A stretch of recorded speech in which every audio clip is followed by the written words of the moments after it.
Ryan Seacrest ruffled a few feathers after a controversial puzzle guess ruling.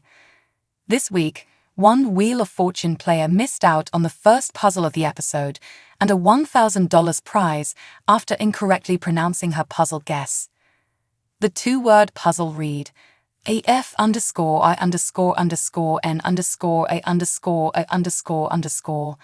The player, Aziz of Medina, Ohio, correctly guessed African safari, but mispronounced the second word as safari, making the answer incorrect. Another player, Brian, picked up the prize instead. Safari is the way you have to say that, Seacrest said, with Aziz appearing to realize the error. Just wanted to check with our judges to make sure. Social media chatter was mixed, with some users baffled at the mispronunciation, while others came to the player's defense. Come on, Wheel of Fortune judges.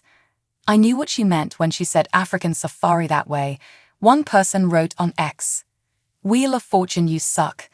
The woman said African safari and was correct but used a southern twang. That was rotten, another person wrote. Ryan Seacrest falls after Wheel of Fortune contestant topples him with win excitement. Wheel of Fortune contestant makes viral mistake. Treat yourself a round of sausage. Her guess had almost all the same letters as the correct solution. One person said, unfortunately, cause only counts in horseshoes and hand grenades, and #Wheel of Fortune is not horseshoes and hand grenades. African safari isn't a word in dictionary or Wikipedia. Another person chimed in. If the contestant was allowed to win $1,000, that would cheat the other contestants. Even before the pandemic, founders of color, especially Black women, were among the fastest growing group of founders and business owners, but received less than 1% of investor funding. Many founders of color have personal experience with their product or service and have needs that aren't being met in their markets. Companies pledged to support Black-owned businesses in record numbers after the racial justice movement of 2020. In the year since George Floyd's murder, a racial reckoning across the U.S. illuminated the systemic inequities faced by people of color. In the business sector, Floyd's death and the Black Lives Matter movement gave rise to myriad corporate pledges to support greater inclusion and equity in the workplace, as well as investments in underrepresented founders, from A-listers like Shaquille O'Neal to the former CEO of McDonald's. Yet landing funding continues to be an uphill battle for people of color. Even though Black founders and Black women, in particular, are starting businesses faster than anyone else, a new report from Digital Undivided's Project Diane reveals that funding for these women-led startups is still dismally low compared to their white, male counterparts. While total investments in Black and Latino women's companies is higher in 2020 than it was in 2019, $715 million versus $687 million. For one, that number doesn't paint the full picture. Total VC, venture capital, funding in 2020 reached an all-time high of $69.1 billion in the US, yet these founders receive less than half of 1% of funding overall. In spite of those odds, a number of BIPOC, Black, Indigenous and people of color, and AAPI, Asian Americans and Pacific Islanders, founders landed investment for their growing businesses over the past year, some snagging over $1 million. This is no small feat considering the pandemic hit businesses led by underrepresented founders hard in 2020. CO chatted with a small cadre of these founders who started Miel Organics, Yappa, thrilling and unique about their experiences building brands that scaled as well as captured the attention of investors.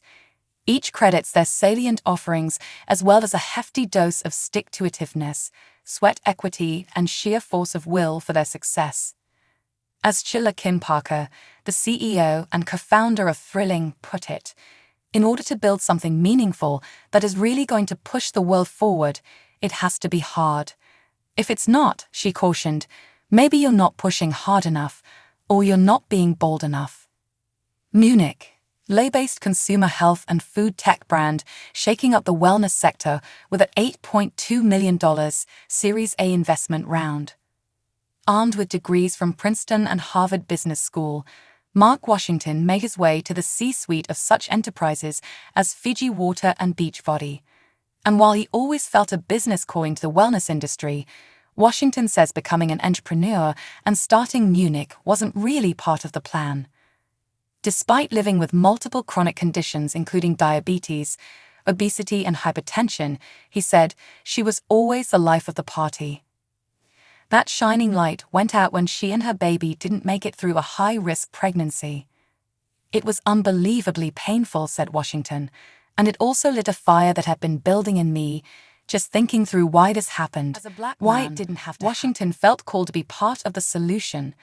Coming from the health and wellness industry, he knew the sector was an incredibly crowded market in terms of nutritional protein shakes, vitamins and supplements, but there weren't many companies specifically doing what he proposed for Munich. We're definitely not just a shake company, he said. We're targeted for those who are living with underlying conditions, and really we want to bend the curve of their health outcomes based on science and clinical studies. Munich's nutritional shakes are formulated with ingredients including prebiotic-resistant starch that can improve blood sugar control, weight management, and digestive health. Yet despite being an experienced executive in the space, Washington admits he wasn't a shoo-in for investment.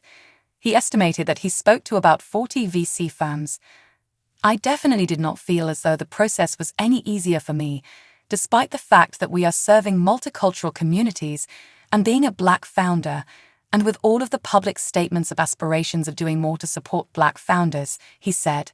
It might have helped start a conversation, but Washington said only 2 firms came through with appropriate investments.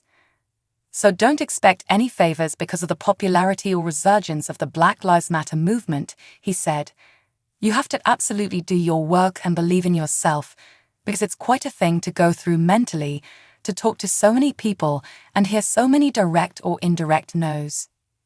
Washington advised aspiring entrepreneurs to get ready for rejection and take notes because it can make the pitch and the product better. The world needs more of what we're doing, he said, and frankly it needs more of what others are doing as well to innovate and help those who need it the most. 7 years ago, Monique and Melvin Rodriguez started Meal Organics out of their garage in Indiana. In the early stages, the couple bootstrapped their business with wages from their respective day jobs. But they soon grew and landed a partnership with chain retailer Sally Beauty. To expand and fulfill orders from its stores, Monique Rodriguez says they landed a seed investment from a friend of her husband's that was about $250,000. It was basically like a loan that they gave us to fund us to go into retail, she said. But like the ingredients in all the hair care products she develops, Rodriguez relies on such organic relationships that have helped the brand evolve and achieve exponential growth since launching in May 2014. One such relationship forged at a trade show for natural hair care called Textures on the Runway proved to be the key that unlocked this latest series, a round that is poised to push Meal Organics to the next level.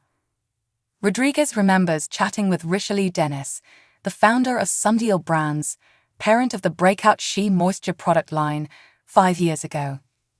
I met him when he was considered a competitor to my brand, Rodriguez recalled, and despite that, we still developed a friendly relationship. Dennis would go on to sell his company to Unilever for an estimated $1.6 billion, and Rodriguez said they continued to be in touch.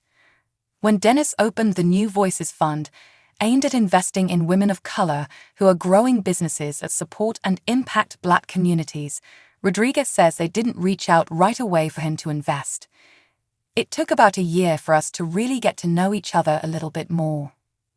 Ultimately, Dennis did invest, and he also helped open the door to Berkshire Partners, the firm that put up more than $100 million to support Meal Organics' next stage of growth. Rodriguez confessed that she always felt certain of her brand's place in what's becoming an increasingly crowded market. Being the consumer as well as the founder, I saw a void in the industry, she explained. There was a lack of relatability, a lack of education, and a lack of a CEO that looked like me and understood my hair challenges. And that's what allowed us to stand out and deepen our connection and engagement with our consumers. That's also part of what compelled Berkshire to invest, according to Rodriguez. They invest in people first and then the brands, she said. Additionally, Rodriguez said that what the investors loved about her and her husband is that they were very honest about not knowing everything about the business and that they needed help to scale. We wanted their help in order to do so. Although she's a firm believer in developing relationships face-to-face and letting them unfold naturally, this past pandemic-shaped year has thrown a wrench in that plan. But Rodriguez still banks on continuing to meet people and make connections. "I'm balancing being a mom and being a wife," she said. "I'm very blessed to have a very supportive husband."